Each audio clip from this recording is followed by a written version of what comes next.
Welcome back to the Kelowna Real Estate Podcast. I'm your mortgage broker host, Taylor Atkinson. And I'm your real estate agent host, Matt Glenn. What's happening today, Taylor? I stayed up pretty late. Was it Friday night there? Saturday night? You text me that night, and I was long. I threw in the towel way before that. Yeah, man. This was the end of Matt and I's political career as well. To follow this stuff, but as I'm sure everyone else is frustrated. The funniest part about this election is going into it is like, we're using a new system. We're going to find out right away. Yeah. Now it's going to be like the longest we've ever had to wait for an election result. Yeah. So reason being is there's a couple very close ridings. So anything less than 100 difference, I guess, in votes, they have to recount, which is kind of wild. It's an electronic system. So I don't know what could have gone wrong there. And then mail-in ballots, there's like 49,000 outstanding mail-in ballots. So yeah, yet to be 49,000 outstanding mail-in ballots is a lot of ballots, man. There's ridings that are like 100 apart or less. So yeah, I think there was about a 50% turnout, which is pretty good, I guess. I don't know. In comparison for the previous years, it didn't jump a lot. For provincial politics, that's very good. Yeah, 50% turnout, and the vote was basically 50-50. Yeah, which is kind of funny. But yeah, we'll stop boring you guys with political stuff. We dove into it a lot in the last few months and it was interesting. But the reason being is because, both parties, and we won't discount the Green Party, they're in this as well. Potentially with a lot of power again. Yeah. But all parties, one of their main concerns was housing affordability. So that's why it was so important to us to talk about this stuff. Speaking about building more houses and housing affordability, today's guest, Adam from ARG. He's a home builder. He's helping out a lot on the West Kelowna side and RDCO, the rebuilds from the fires from a year and a half ago, and highlights a lot of insurance issues. He was awesome to have on. He talks about, basement suites. He's building multifamily properties. Yeah, really, really good guy. And yeah, he's pumping out a ton of social media content. Great podcast guest, down to earth, knows his stuff, knows what's going on in the industry. He was an awesome guy to talk to, and he really wanted to get the word out about the insurance issues that he's running into, because he's been helping rebuild so many homes on the west side from the fire that he's been running into the same issues over and over again. So he wanted to get the word out. So this is a good episode if you're affected by that at all. Yeah. Or even anyone else going forward. Yeah. Yeah. And we talked about how he quotes jobs as well. And yeah, there's a lot of good information, but none of it can really be covered. It's so generic and vague, and we ask a lot of specific questions, but none of it can be covered on just a 45-minute podcast. So just reach out to him. He seems like a very accessible guy, and ask him some questions. And this podcast, like every other podcast, is sponsored by Century 21 Assurance Realty, the best brokerage in town, and not just town, the whole area. We're talking Okanagan, Kelowna, Vernon, Shuswap, Salmon Arm, Kamloops, Kootenays. We're in Castlegar now. We've really expanded throughout the whole interior, almost feels like. Not the whole interior, but a big part of the southern interior. We're there. So if you're an agent looking to join a team that's up and coming, reach out. If you're a home buyer or home seller looking for an agent, call us up. Love to help. Enjoy the show, you guys. Okay, welcome to the show, Adam Galbraith. How's it going, man? It's going good. How are you guys doing? Good. So how we like to start a show is just, what's your perfect Friday look like? What gives you kind of productivity, energy, and what do you do for fun leading into the weekend? Perfect Friday. It's quite a bit of ongoing work for me on weekends. Often I'm dealing with invoicing and looking at one of our apps that we use to build, which is called Buildertrend, which does all our cost analysis and updating messages and stuff like that. So that's usually that. But I do, as I mentioned before we started this, I run Kelowna Men's Basketball League. So my perfect weekend involves playing basketball every weekend, generally every Sunday if I can. I do play pickleball and other activities with my girlfriend Jen, and just try to keep active. That's really the key for me in perfect weekends. How much running you got to do in basketball? I have to run quite a bit. I mean, as I've gotten older, I do less running for sure now that I'm, recently 40, but try to keep up with the young kids as we play in that open division and the best that I can. Where do you guys host it? So we run it at Immaculata, and it's been going for now 22 years, the same thing. So I play in the open division, which is the one I run, and shout out to Jeremy Lipin, who runs the other one, which is Masters, and we do play in both. Sunday, Monday, or Tuesday is generally when we play. It's fun, man. It's fun to get to still be a part of that. As I've gotten older, I want to compete still in things in life, and I find that challenging to do. So I'm by keeping basketball alive, which was something I was passionate about when I was young, gives me that competition where we get to still kind of have that. So I love that. I just joined Men's league hockey? No way. Oh my God. I had like 19 years. I haven't played hockey in the last 3 games. Yeah. It's been awesome. Right, But, though? Man, using muscles, I swear like this used to be easy. Yeah, it was, but it's because you stopped. That's the key, right? I actually just joined a road hockey league with my girlfriend as well. And I love hockey and I love to just play sports. I just like to do stuff like that. So, and it makes me feel good to be active. Yeah. So to me, that's something I don't want to let go of. Yeah, I love it. Yeah. Oh yeah, basketball was always hard for me. That was not my sport. Oh, yes. Yeah. Sure. Okay, well, tell us a little bit about yourself. ARG, start to finish kind of. Yeah, so ARG is my name, Adam Ross Galbraith. I started this company about 5.5 years ago. I wish I could tell you guys that I had this big strategic plan for things to go the way that it did so far, but I didn't. I was actually a manager in health and safety for Maple Rinders for quite a while, and I made really good money at it, and it just got so political. And I remember one day we had a meeting for 6 hours, basically, and then we left that meeting to have a meeting about that meeting. And I was like, what are we can I swear? What the fuck are we doing here, man? I'm like, I can't do this shit anymore. So that was kind of the slow progression that I got, not kicked out, but wanted to wean out of that. And I was like, I don't want to do this anymore. And my earning potential was very capped in that position.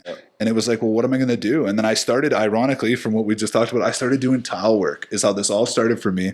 On the side, I was renovating bathrooms and doing all this stuff. And a good buddy of mine just said, he's like, why don't you do this? And I was like, yeah, why don't I do this? And then it kind of just blew up from there. I started doing Renos predominantly. I met a couple great designers in town, and I basically was like, give me a chance, I'll kill it. And then I did. And then they told their friends who told their friends, and I started working with Program Fast and Isabees and Kara from Bualis, and it just kind of like evolved from there.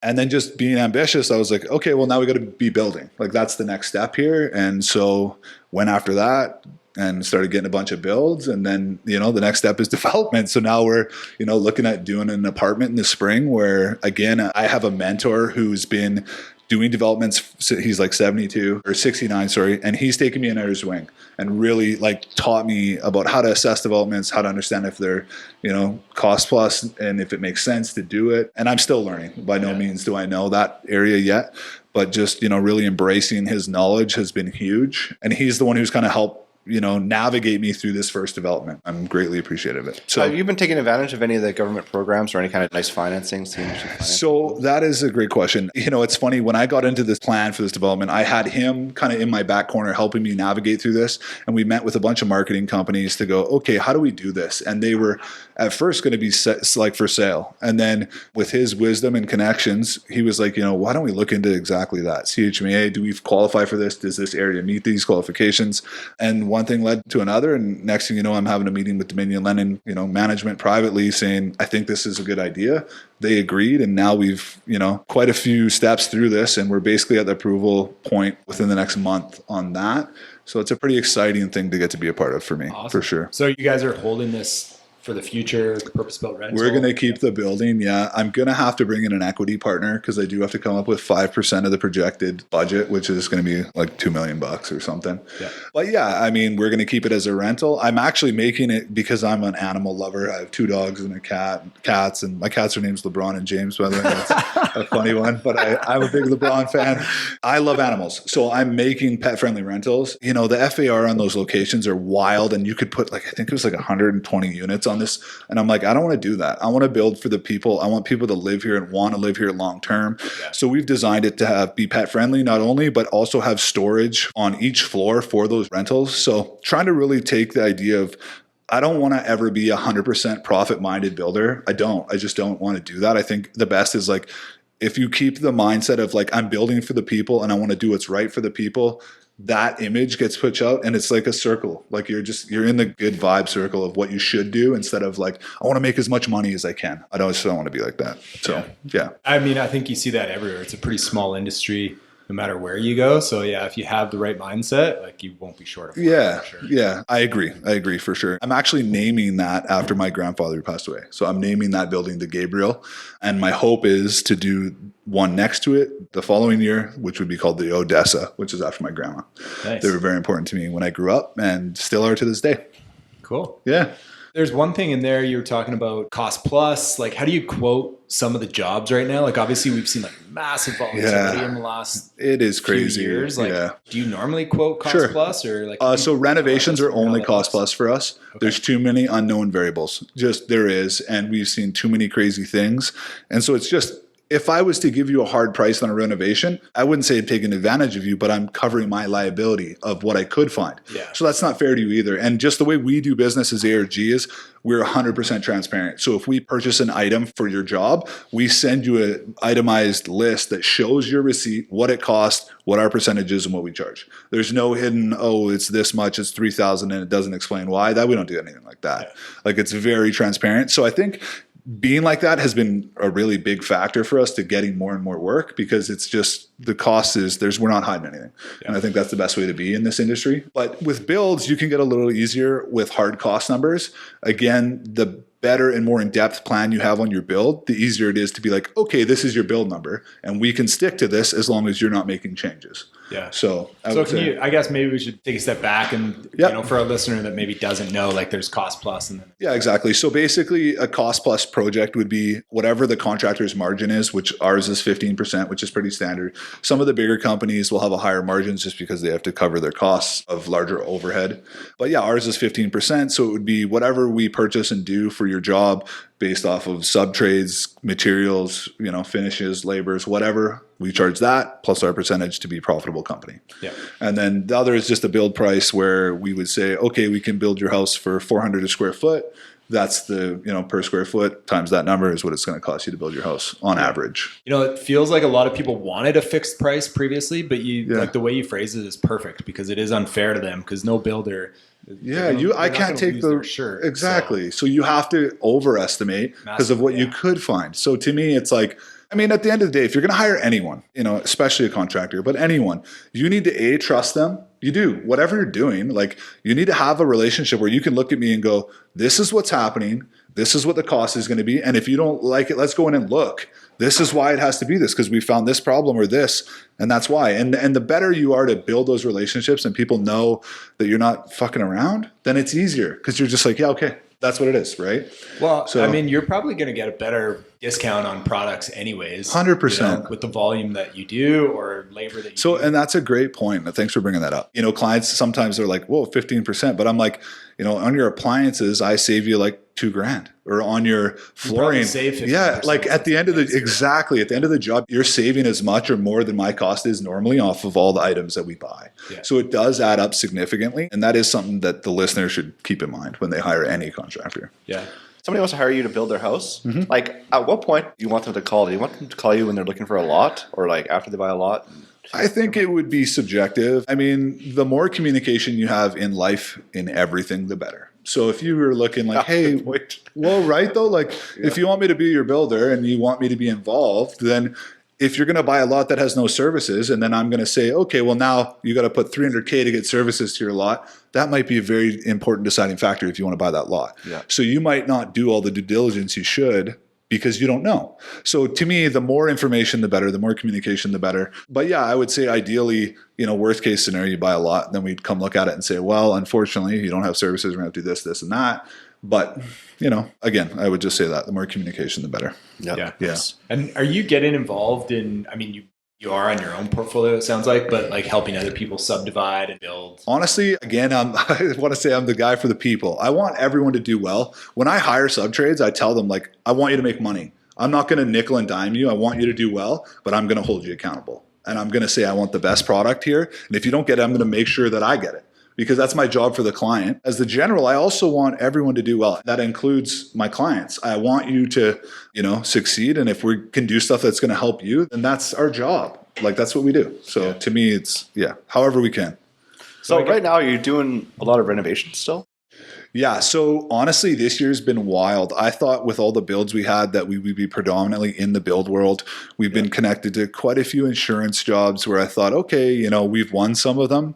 But with insurance, you don't really know. Like maybe you're the winning bid, but they could get that and sell their lot and then that's it, right? Yeah. So you wouldn't even know. But we've had so many renovations this year and it's been, more than I projected for sure. So on average, we probably have 4 to 5 going at once that are, 200K plus. What are people renovating right now? Like, what's kitchens, man? Kitchen's the number one. We do so many kitchens. I mean, kitchen's the heart of the home, man. And I really agree with it. The more I'm in my kitchen or my office. Those are my two areas. So I'm like, I get it. But I would say kitchens, bathrooms. We have one that we're doing in Lake Country right now with Kara from Blue Alice, which is a big outdoor structure. It's on the water. It's going to be beautiful. We'll see some social media on that after. And then it also has a kitchen and stuff like that. So it's kind of varies, but yeah. What's kind of the time frame, I guess, if somebody has a lot, they want to do a new build with you, like permitting, everything start to finish? So it depends on your municipality. I'll tell you that right off the hop. Lake Country. I was going to say, let's start with Lake Country. Dude, I don't want to say anything too negative. I'll say it. What do you want to say? Well, I'll just tell you the truth is I was doing that Lake Country job I just told you about with Carol Blue House. We're doing an outdoor structure. And they were like, we're not even doing a bathroom. We're like, what's your septic plan? And I was like, what? I'm like, we're not even touching it. This went on for months before I could get that permit. And in fairness, they're understaffed and they don't have the same. So we talked to them. They're like, no, we're not understaffed. We're just trying to figure out how to do it all. Yeah. And I mean, there's a bunch of variables that I don't like about them and I don't want to put them down because I do a lot of work there. So I would just say they're trying their hardest. They're getting better at it. What I would suggest as a contractor who does work with all the other municipalities is let me text building inspectors. That's not something they do there. I have building inspectors all across West Kelowna and here, WFN, and I'll say, I'm doing this. What do you think? And I'm cutting out everyone because we're just going, I know what to do, but ultimately you're going to have to approve what we're doing. So if we can just directly communicate and I can say, is this okay? And you're happy with it? Then we all win and we've cut out everything else. Yeah. And it's a 2-second combo and we're very transparent. We just want to do what you want and we don't want any issues. Yeah. So as long as we can all, and that's something that they don't really dig into in Lake Country and I don't know why. And the turnaround time for the permits is quite tough. But I will say there's been a couple times where maybe I didn't give them all the information they should have, and that delayed it. And that's my fault. So I'll take some accountability on that too. Yeah. So if you're dealing with a municipality like Lake Country, does it cost the homeowner more money? I would say not really. I mean, I don't charge them more money for that. I don't charge anything to do with permitting. It's just part of the job. And if it takes me longer, it's part of doing it. Yeah. I mean, like carrying costs, financing it is obviously going to be. Yeah, exactly. That's a great point. Obviously, if you're doing stuff like that where you have financing, the longer it takes, the more money you're going to be putting out. Yeah. Generally, I would say they are definitely a little bit more challenging in Lake Country just because of the size of it. It seems like they're undersized for the demand. To me, that's what I would say. But I know that they just got one of the West Kelowna guys left West Kelowna to work there. Yes. Farouk. And then he quit. Oh, no. Like, oh my God, dude. I was so happy because I was texting him. I'm like, oh, thank God you're over here now. And he quit? That's what I heard. I feel like that was months. No? That's what I heard. Time. Oh my God. So he was only there for a short time. Yeah. And he went in there guns a-blazing, like having to make this thing work. He did great. Yeah. And I think even they have the manager, I think his name's Greg. He's done well too. It's such a process. And I just think it would be very challenging to revamp that whole thing. To be super productive. Even emailing in plans, they don't like that. They want you to drop them off in person. And I'm like, why are we doing this, man? Like everyone else, I can just do that. So anyway, whatever. It is what it is. Well, okay. Let's say you're building in Kelowna. There's a service lot. The world is aligned. Everything's perfect. 9 to 12 months. 9 to 12 months. So I tell every client 9 to 12 months. Obviously, there's variables. If materials, roof trusses come screwed up, which has happened, have delayed in plumbing fixture, whatever. There's just things you can't control. But 9 to 12 months. We're doing one for the Emsley family in Royal Heights right now. And it almost looks like we'll be very close in 7 months this year. Honestly, the pieces aligned. I kind of mentioned this earlier, but we run a software program called Buildertrend, which I'm so a fan of. I love technology, and it basically allows us to communicate with all of our trades through that and update all of our plans, permits, anything to do with the job goes into this app, and essentially every trade can then open it, look at it, and answer their own questions. And then if they have questions, they can actually ask me through the app. It'll go to a group of our managers, and then they can answer it. So it's very streamlined. And I think the more information and communication you have, the better. That probably helps you with budgeting in the future and letting clients big time. So that program actually keeps track of all of our previous jobs, and it builds a history of cost per whatever based on everything from tiles to flooring to everything, framing per square foot, whatever. It's pretty cool. And for the cost, I don't know why everyone's not doing it. It costs me like $8,000 a year. Like the value is so over what it costs. All my employees track all their time through it. If you ask me about a job, you can open it, click on it. It'll tell you how to get to that job. Everything. Yeah, it's phenomenal. Yeah. Sounds awesome. Yeah. For you, it frees up a lot of time. Yeah. I guess like there's a couple things on there. I don't know if you have the data available like in your head, but like what is the average cost that you've seen over the last few years in terms of like projects and homes? Like what are people spending on? I would say the average build right now is probably 1.2 to 1.4, somewhere in there. That's what I'm seeing. Plus the lot. Plus the lot. Okay. Yeah. So that's what I'm seeing. Obviously there's variables. Those are pretty decent sized houses too, right? Like, I don't think I can disclose some of those informations, but on average, I would say the one we're doing is 3,800 square feet for around 1.4.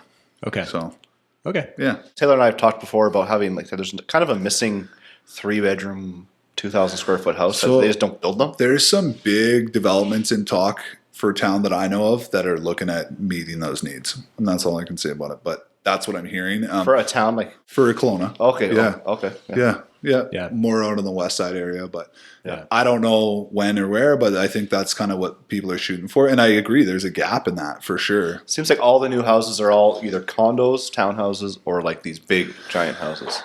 Yeah. I mean, the problem is too, is like affordability, right? Like, But so what we've talked about is like, okay, you can build an affordable structure, but the land is still so expensive. So then to justify the resale on it or the investment on the structure, you kind of need to build it bigger. You're right. And then it's like, well, then you're just over budget. Yeah. It doesn't make sense. It's a tough market. Honestly, and I've said this about Kelowna and the Okanagan in general for quite a long time, but it's its own ecosystem. Like it just really is, right? Yeah. Everyone loves this area. Everyone loves the weather here. People are coming from huge municipalities like Vancouver, Calgary, Toronto to live here, and they're selling a home that's a shithole for $2 million.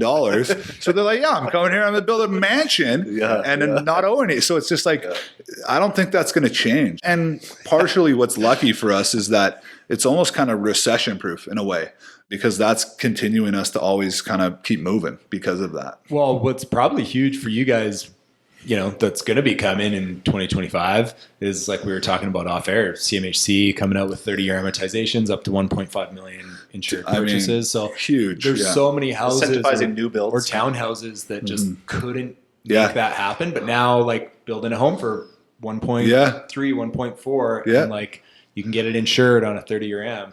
To me, it's like, we said this off air, but that is a long time coming. Massively, and it's unfair to people like, the amount of money you need to make in this town and then be a homeowner is insane. It really is for most people. Agreed. And that's unfair. And I'm like, how do we do that is by giving longer amortization and being able to, have less down payment. Makes it so much more attainable for them, for everyone. Like, so I'm super pumped about that. And obviously I do think that will be good for my industry specifically, but also yours, obviously. So I think it'll be good for just everyone across the board. For like building trends, are you seeing anything cool right now? Like, is it still? I don't know. It's all subjective. Like I said, I work with a lot of designers and I don't know, trends. Like I'm thinking like, is ICF a thing that's like? I think it's a cool way to do things. I personally don't know enough about it, honestly. And that's just to be honest. I wish I could tell you that I did. But what I do know is I probably see it 1 out of every 30 houses maybe. So it's not huge yet. I think it could be. I'll tell you something that I've done recently as a test, and I thought it was pretty cool, and it made me have some ideas on how to really pump some houses out. But Lot 22 is a spec house I'm building to sell, and if I don't make money on it, maybe live in. But it is in West Kelowna. What we did is we prefabbed it. So normally you see that for like apartments and stuff like that, and I was like, well, can we do this? And so I looked into it. It literally cost me almost no difference between framing it and prefabbing it because the framing's the framing. So we had that whole building up in about 9 days, everything. And then the roof, we got delayed because of some truss issues. But to me, if you can hit that market, like you're saying, of 2-3 bedroom houses, you could really do that as long as you could plan it out strategically. And, I think you could do 10 to 20 of those a year if you're prefabbing them that way. Prefab kind of got a bad name for a while because it was like, 7 dudes who probably shouldn't have been framing houses in a yard. To now it's like $1 million, $2 million CNC machine that's cutting things and labeling it, printing it out like a freaking printer. And it's pretty cool. Like, when I got to see my walls come in, it was, says my name and it says layouts and stud layouts and dimensions and what that room is right on it. So it's come a long way. So who did the prefab? Eric at Paragon. Yes. Nice. Yeah. Yeah, it was pretty cool. Yeah, I think honestly prefab is going to start taking off. I don't understand why it wouldn't. The big thing is you do need guys who can think outside the box a bit. You need very good foundations and very good, like that first floor. If you have variances in that concrete, you're going to have a tough to land those walls. It's better to be under because you could grout them in. Whereas if you're grinding and then you're going to be delayed in time. But I'm surprised it's not. And when I told some of my builder friends that I was doing it, they're like, "Are you fucking kidding me?" And I'm like, why aren't you? Like, what am I missing here? Why is this not a good idea? Beauty of this is you can do the foundation at the same time the house is being built. Exactly. That's what we did. Do it so quickly. That's what I'm saying. Yeah. It was honestly, we did have some hiccups and there was some learning curves. The biggest one was there was some roof truss issues that has nothing to do with that process. It was on our end where we oversighted some things and the engineer did, and collectively there were some issues. But from the day that we started landing walls and all that happening was like 9 days. And the exterior is sheeted. So like it's like ready for roughing, like almost immediately. And if we didn't have those delays, you just call it 2 weeks and you have a roof that is being shingled or whatever and ready in 2 weeks. Like that's crazy to me. Yeah. So especially here when like our building window is like, I mean, obviously everyone still builds throughout the winter, but like, let's be honest, it sucks. And to tell a client, hey, it's going to cost you $20,000 because we have to hoard and heat your house is a tough pill to swallow. Yeah. So the more you can be proactive in planning to dodge that, the better it is for everyone, right? So this is probably a tough question, but what is the most expensive thing on a house when we're talking like foundation, wood, finishing, kind of what's a big expense? Framing and labor and lumber costs, like that just adds up. So, I mean, I think it depends obviously on the size of your house and your plans, but is that being impacted now with like step codes kind of coming into play? Yeah. So in fairness, I'm building those 5 houses. 3 of them are energy efficient homes. So they have triple glazed windows, high efficiency furnaces, high efficiency hot water tanks, stuff like that to meet step code 4. But you don't have to. You can build a step code 3. If it's within your budget, I think you should, because it's going to help you long term. It's going to save you money. And to me, it's a resale factor. Like, hey, this is an energy efficient home. I would say, back to what you're saying, it's the framing, lumber, and exterior finishes are very expensive, like more than you'd think. Yeah. And if you can kind of plan that out strategically to have the accents to make a home beautiful, but not go over zealous on it, then you can put more money into your inside, which is where you're going to be. Like, but again, that's subjective, right? Some people want, whatever appearance that they want, and maybe the inside is less important to them, or vice versa, right? Well, something on that too, actually, it's pretty interesting that I don't think a lot of people know about, but with this recent change will be a big impact is if you get a step code house, I think it's before 2021 and after, or maybe 2019 and after, you get 25% of your CMHC default insurance back. No way. I didn't actually know that. Yeah. Did that just come into play? Or it's been around for years. No way. 3 or 4 years now. So it's funny though, like not a lot of people know about it, but not a lot of people are buying step code houses that are under $1 million and insured. So now that they're $1.5 million and you can insure it, I think that's going to be a huge, right? Because people are paying $20,000, $25,000 in CMHC default insurance at that price.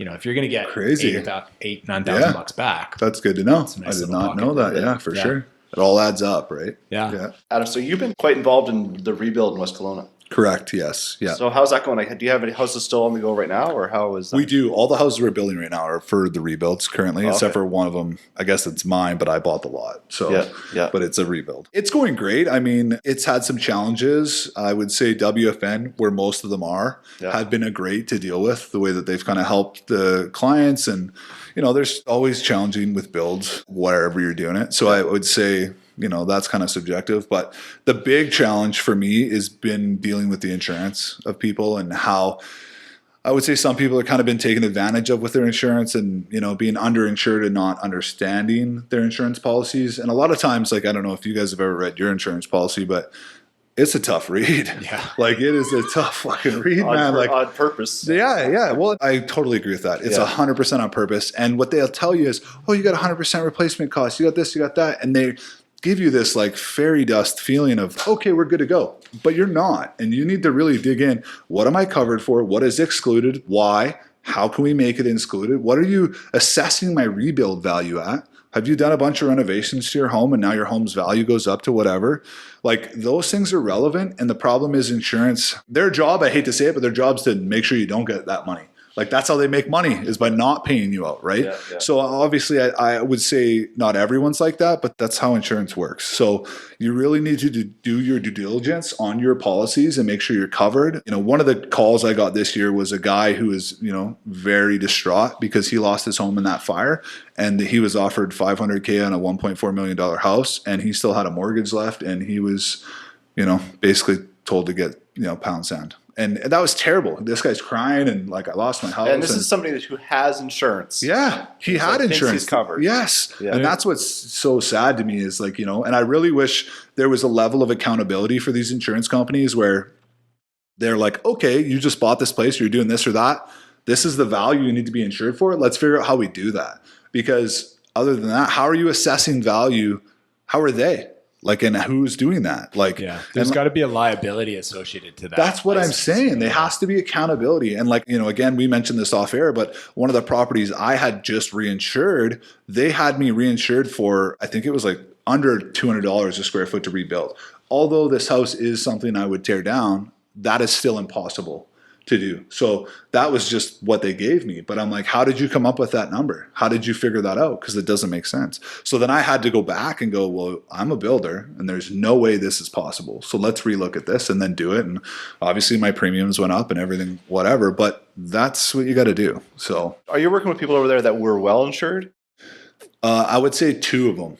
Out of all of them that I've worked with, that I've even heard of. And I'll say it, TD Insurance was one that has done so well for one of my clients, and the way that they've handled everything, I was really impressed. Okay. And even dealing with them now, we've had a lot of geotechnical issues where there's a retaining wall next to one of my clients' houses that we're worried that it could come down. And so we've kind of gone back and forth saying like, hey, we need more money. Like a lot of that lot was all sand, so it had very not good structural material there. Yeah. So, you know, going back and forth with them and for additional charges because of what's right, they're just like, yeah, we'll figure it out.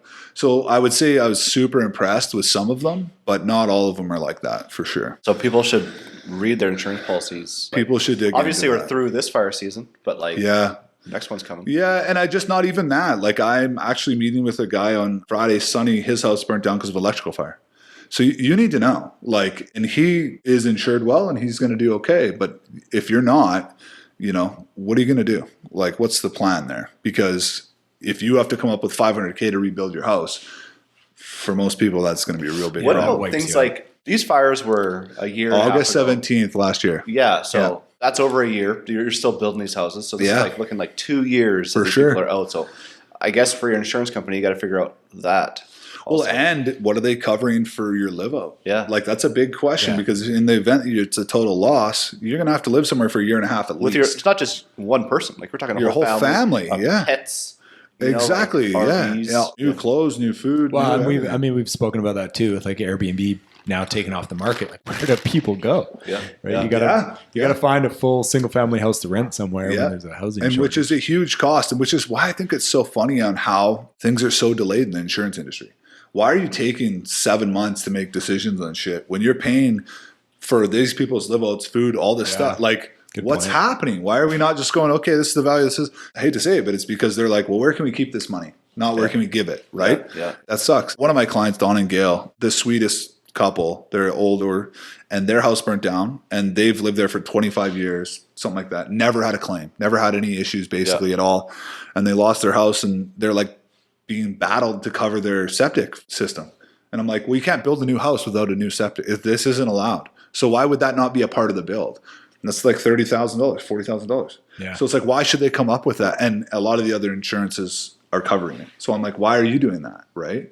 And it's just stuff like that where you're like, these people lost everything. And now you're going to battle them on something that's clearly a part of making a new house. Whether you like it or not, you got to have somewhere for that to go. Yeah. So why should they cover that?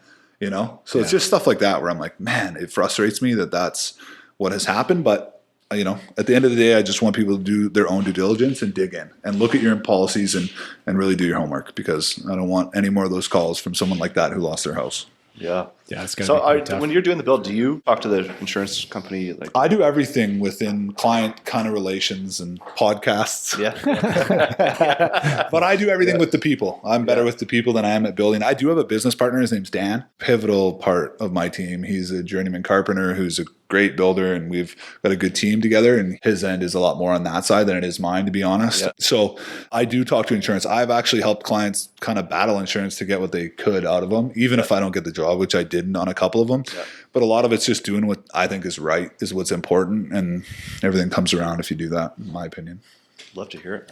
Yeah. What's your slogan? It should be for the people, Like, you guys have anything? I don't like, we're getting into the political season. I don't have a slogan. I wish I did, but I don't. Yeah.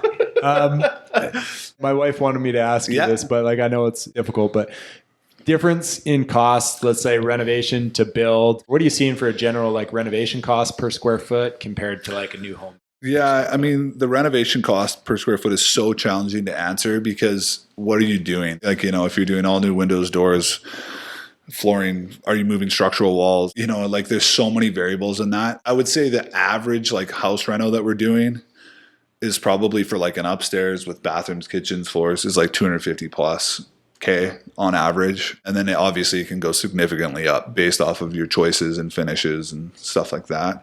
The build price is probably more common to be around 400 to 500, again, based on choices. That is without the land, of course. Yeah. But again, a lot of those things are subjective, because you could be proactive in trying to decrease some of those costs by your finishes and by your choices, right? So it's a little bit, hard question to answer, I guess, is what I would say on that. Yeah. Are you seeing more houses being built with basement suites? Is that still something people are interested in? Every single home that I build, I tell people, if you can afford a suite, now's the time to do it. It's a great reseller, in my opinion. It's a great income helper, in my opinion. Yeah. I've never owned a house that doesn't have a suite my entire life. The first house I ever had a basement suite in it. And I just keep buying places with it because I don't ever even go down there. Why wouldn't you do that? That's just my opinion. So all of the houses I'm building right now have them. And I think it's a good idea. But again, that's subjective too. Do you have a huge house? Do you have 6 kids and need all of your space? Then that's going to be different. But to me, if you can create an income helper and you don't need the space, why wouldn't you? Yeah. Cost for a suite, high level? What kind of in terms of hooking up? That's a tough question. Utilities. Built or not built? Because if you're doing it in a new home, it's basically the same price.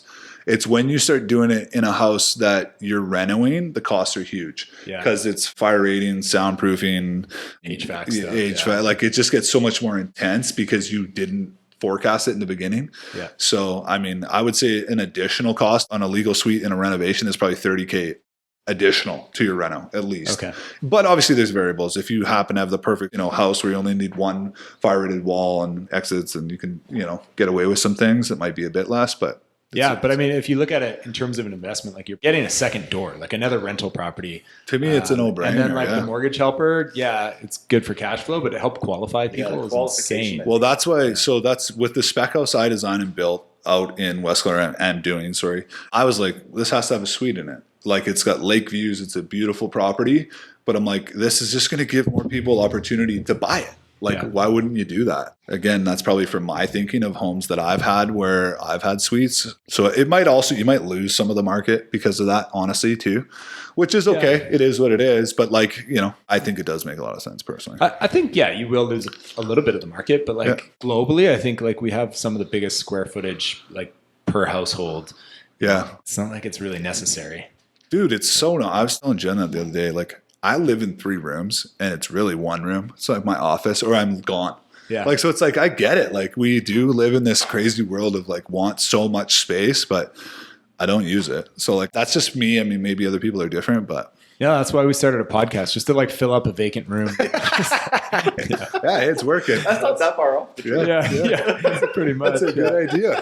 You build it, they will come. All right, well, we should be conscious of time and start to kind of wrap this up. You got any more questions, Matt? My only other question is, are people putting in 2 suites? I know with the new zoning, you can have 4 units. What? Is that really? something? Are you allowed to have? I think a municipality is going to be a thing on that, and zoning for some people are within communities that wouldn't allow it, so there'd be some variables on that. I actually have never done one with 2 suites, so I can't answer that. I don't know if they're legal enough. I know you could have 4 like stratified properties, but I don't think you can have 2 suites, can you? No, I think one would have to be like non-conforming. Yeah, Which same. to there's get a the ton of permitting those. done, you'd have to basically Do it after. rough everything in Yeah, and then pull Do out it the- after. Yeah. Didn't Yeah. hear that here. But Well, I didn't I say wonder that. if that's the thing that's going to come is 2 suites. yeah, I think I parking mean, would be your biggest issue. There's a housing crisis, so it makes Yeah. sense that eventually 2 suites could be an option. This is a crazy one, but I had a client ask me once. I went to his job and he asked me to build 9 bedrooms in this house. And I was like, what are you fucking doing here, bro? And he's like, oh, I'm just going to do rentals. And I was like, the fuck it is. Obviously, I'm not being a part of this at all. So I was like, I don't know. I know some people do some crazy stuff like that. And it was like bedrooms in a living room. Like 3, I was like, man, I don't want to be a part of this. Like, this is not okay. But yeah, so like, I don't know. I feel like, with the housing crisis happening, hopefully, that could be a way to answer some of it. But Yeah. who knows? Seems like there's space. I don't know. Interesting to follow up on. Yeah. That was one of Matt's clients, by the way, asking for 9 bedrooms. This is where he's going with it. Yeah, exactly. Okay, well, good segue into our wrap-up questions. If you could buy a property in the Okanagan in the next 12 months, what would it be? A 9-bedroom house? What would it be? That's a great question. I like land. So I'm not a view guy. Personally, I get the view, but I'm like, I want 10 acres, like more than I want a view. So there's actually one that I've been looking at on Scenic Ave forever. It's an ALR land. I think it's $2 million. Yeah. And I love that property because I could put my business there and whatever. So I would say like something like Make the move. Yeah. If something like that is land, I want to be able to ride a side by side and have a bunch of dogs and put up a 10-foot fence and not see anybody kind of thing. But LeBron and James needs, and then big move for Stephen Curry in the future. Yes. Hey, that's a good one. I like it. Yeah. If you could give your 20-year-old self any advice, what would it be? Oh man, that's a great question. I would say get your shit together earlier. I struggled with just partying and being too much fun for a long time, and I wish I would have had my ducks in a row earlier. Yeah. So I would have just said, start making goals and planning what you want now instead of waiting until you're 30. Yeah, basically. I like it. I like that. Do you have a favorite charity, or how do you give back? I like to give back to sports. I'm big into sports, and I want to support like the Boys and Girls Club. And at Christmas, I wanted to give away 500 basketballs or do something like that. I've actually tried to reach out to the city because I wanted to like revamp some of their basketball courts and be like, listen, I'll do this pro bono. I just want to kind of do something like that. So for me, it's like anything to do with that. I had a crazy child. Like I was a handful as a kid. And the more I was into sports, I'm a big fan of that. I think, having adversity in sports and like struggling and getting cut from teams and then being good and hating your coach or a player and going through all those things is like life stuff where you're going to maybe not like some people you work with or deal with and have to deal with failure and success. And I think that's just a good 4-way, stepping forward into your life. So sports. Yeah. 1,000% agree on that. Yeah. Love it. All right, Adam, how can Taylor and I or our listener help you? Check your insurance policies, take care of yourself, look after that kind of stuff. And I mean, at the end of the day, that's why I did this, is because I wanted to get that message out that people are underinsured and not taking care of their self. And I don't want to hear another guy calling me crying because he didn't do his stuff. So that would be it. And then obviously follow my social media and let me build your house. Where are you biggest on? Instagram? Instagram's probably the biggest. It's ARG_contracting is our Instagram page. We do giveaways there, and we're going to do another one right away. So try to get some people on there for that. But help me. Let me build your house. Yeah. Love it. Awesome. Well, thanks so much for the time, man. It was a lot of fun. Thank you guys. Kind of fun. Okay. Yeah. Thanks guys. Have a good day.